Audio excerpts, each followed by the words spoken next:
mieux. Ici, ça c'est les franchises. C'est comme les Orange, les MTN. Tout ce que vous voyez, les agents de MTN là, c'est pas MTN qui fait. C'est pas la franchise. Oui, quand tu as la juste à faire. Où on dit, ma carte SIM est gâtée, je m'en vais et changer, je m'en vais cela. Ce n'est pas Orange qui fait. Non, il y a pour Orange, mais il y a pour des franchises aussi. Il y a pour des gens particuliers aussi. Ah, ok. On te donne une base de données.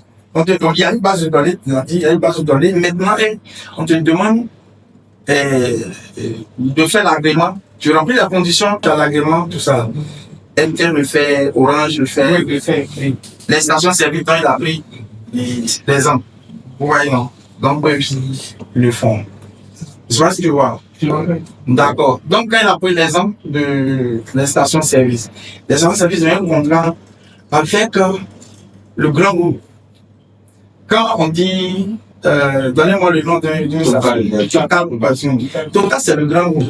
Mais Total, il donne des agréments à des personnes qui vont sous-traiter, qui vont travailler pour eux, vont vendre le produit pour eux. D'accord? Maintenant, quand je vais vendre le produit pour toi, on fait un agrément, on fait un contrat. Et dans le contrat, c'est stipulé que tu vends mes produits et que tu as telle commission. D'accord? Mais pour vendre ta selle, nous on te livre. Et tu vends et tu nous laisses. À la fin, ou bien la période qu'on a définie dans le contrat arrive, on calcule tes commissions et on t'envoie. C'est pas si qu'on veut. Il faut aussi le personnel. Tout sont faits, eux là, c'est pour écouler leurs produits qu'ils veulent faire ça. C'est la même chose que l'État fait. L'État ne fait pas mettre tous les enfants à l'école. Il a dit aux gens, si tu as l'argent, il faut faire des écoles privées. C'est ça que tu comprends. La CIE qui est là, ne peut pas placer les poteaux dans toute la Côte d'Ivoire. Il donne des agréments à des sociétés privées qui les aident. Mais ici, ils viennent, ils portent blouse, mais CIE, tu as pas dit CIE. Mais CIE les reconnaît par l'agrément qu'ils ont donné. C'est pas parce que tu as créé ta société, simplement tu as commencé à faire les actes et sans que la CIE te donne une autorisation. D'accord? Quand on appelle la CIE pour dire qu'il y a des gens qui sont venus coopérer ici de temps, ils vont te demander c'est quelle société. Si la société est dans la base de données à un agrément, c'est comme ça partout. D'accord? Donc, dans les stations-service, quand vous êtes dans ce groupe pour créer la comptabilité, donc, c'est comme ça. Vous devez faire. Comme la vie de mettre ça dans le compte. C'est 70, 11, c'est le chiffre d'affaires qui rentre là-bas. C'est-à-dire, toutes les ventes que les gens font, ça passe là-bas, ça passe là-bas. Puisque ils font la comptabilité, puisque ce n'est pas eux qui payent. Ils n'ont pas le compte 60 dans leur comptabilité. Le compte 60, l'achat, ils n'ont pas l'achat. Tu vois, non? Donc, quand vous allez arriver là-bas, vous allez voir que la comptabilité n'a pas la même forme que ce que tu fais dans une société achat et vente. C'est ça que vous comprenez. Donc, quand vous arrivez, vous avez les éléments. Ce que je suis en train de vous dire, c'est les éléments que vous avez. Vous avez des éléments et la situation qui se trouve devant vous là. Vous utilisez ces éléments pour décortiquer la situation. Ne dites pas que, comme c'est comme ça, en fait, je viens, je plaque. C'est pas copier-coller. En comptabilité, là, on ne peut pas copier-coller. D'accord? Donc, suivez très bien ce que on vous dit. Tout ce que j'ai expliqué par les SCI, vous avez compris, non? Les agences immobilières, c'est des prestations qu'ils font pour les autres personnes. D'accord? Maintenant, eux, là, ils font des prestations. Et voici leur caractère de fonctionnement en comptabilité. Maintenant, moi, comme ça, ici, je suis prestataire. Je ne paye pas, je ne vends pas. Je fais une prestation. Mais quand je fais une prestation, là, je ne prends pas de commission. Ça veut dire que moi, ma comptabilité n'a rien à voir avec ce que je viens de t'expliquer. Mais c'est la vie de cette prestation aussi. Elles sont dessus. C'est bon? C'est pas que vous comprenez. Donc, c'est un peu ça. Sinon, il y a plein de personnes. Mais moi, mon chiffre d'affaires, là, directement, je ne fais pas la vente aussi. Il n'y a pas de compte 60 et 601 dans mes trucs. Puis, je ne fais pas achat. Pas achat pour vendre. Mais j'ai le compte 70 qui prend mon chiffre d'affaires. Et la manière dont on va déterminer le chiffre d'affaires dans des agences immobilières ou dans les stations ou dans ceux qui ont des agréments, comme les Orange ont donné agrément et les FT ont donné agrément aux gens pour faire là. Ce n'est pas de la même manière on va déterminer moi mon chiffre d'affaires. Moi, mon chiffre d'affaires, ça se détermine directement comme ça. Sur ma facture directe. Maintenant, je reviens à des agences immobilières. Puisqu'on demande à ce que le chiffre d'affaires corresponde aux factures. D'accord? Mais si tu dois faire une correspondance avec ton chiffre d'affaires, avec les factures normalisées, tu le fais dans quel cas? Quand le monsieur a conçu son immeuble et que vous a confié de gérer, vous avez une commission de 10%. C'est pas ça? D'accord. L'argent passe sur le compte bancaire. L'argent ne passe pas sur le compte bancaire.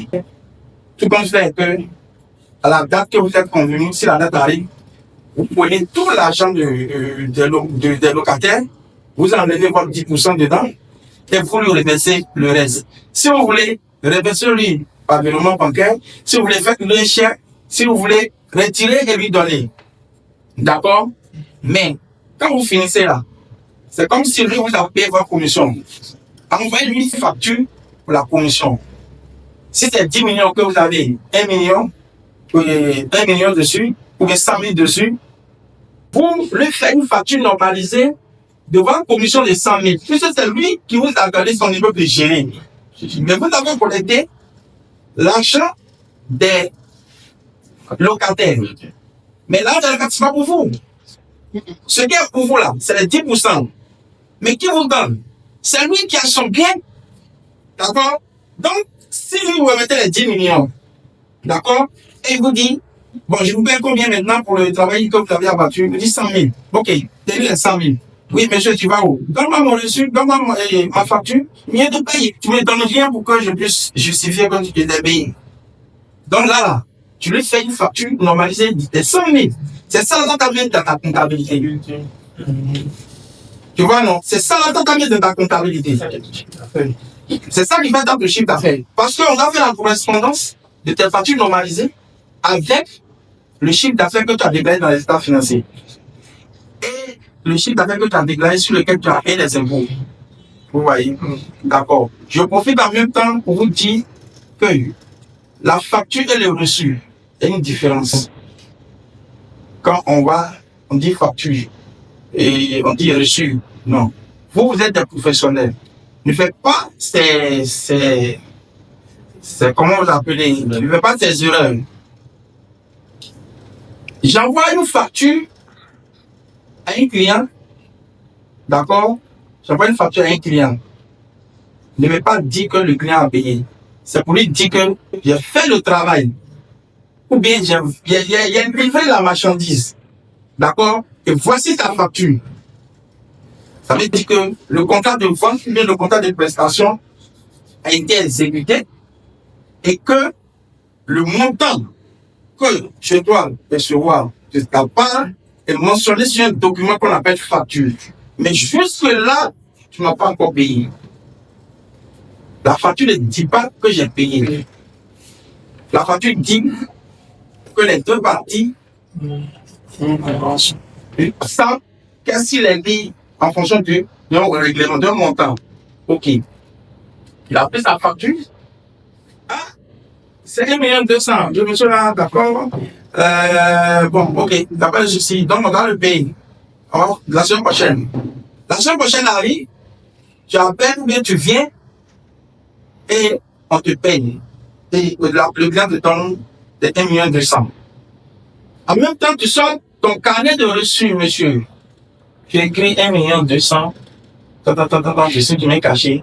Tiens, ça prouve que dans un premier temps, tu l'as envoyé une facture. D'accord? Et dans un deuxième temps, il a payé. Il a eu son reçu. Le jour, tu vas dire un jour qu'il t'a pas payé, il prendit le reçu. Mais si tu n'as pas donné le reçu le jour-là, tu peux passer partout pour dire qu'il n'a pas payé ta facture. Il ne peut jamais se défendre. Il va repayer. Puisque la facture est dans sa main, qui prouve que tu as fait la prestation. Mais qu'est-ce qui justifie qu'il a payé? C'est le reçu. Donc, quand les gens, il y a la facture, j'ai payé, il y a la facture, j'ai payé, c'est parce qu'on dit, quand il y a rien, il y a rien. Quand il n'y a rien, il n'y a rien. Toi, tu sais qu'il a payé, l'autre sait qu'il a payé, mais on ne sait jamais. Si quelqu'un se lève pour dire je ne peux. Donc, vous êtes accompagné de quelqu'un, vous faites des règlements en telle zone et parler à tous ces petits trucs. C'est juste pour arracher un peu la l'explication. Il y a ça que vous avez compris un peu. S'il y a d'autres questions, c'est bon, madame? C'est bon? Monsieur? D'accord. Pas de questions. Monsieur Solo, il faut continuer.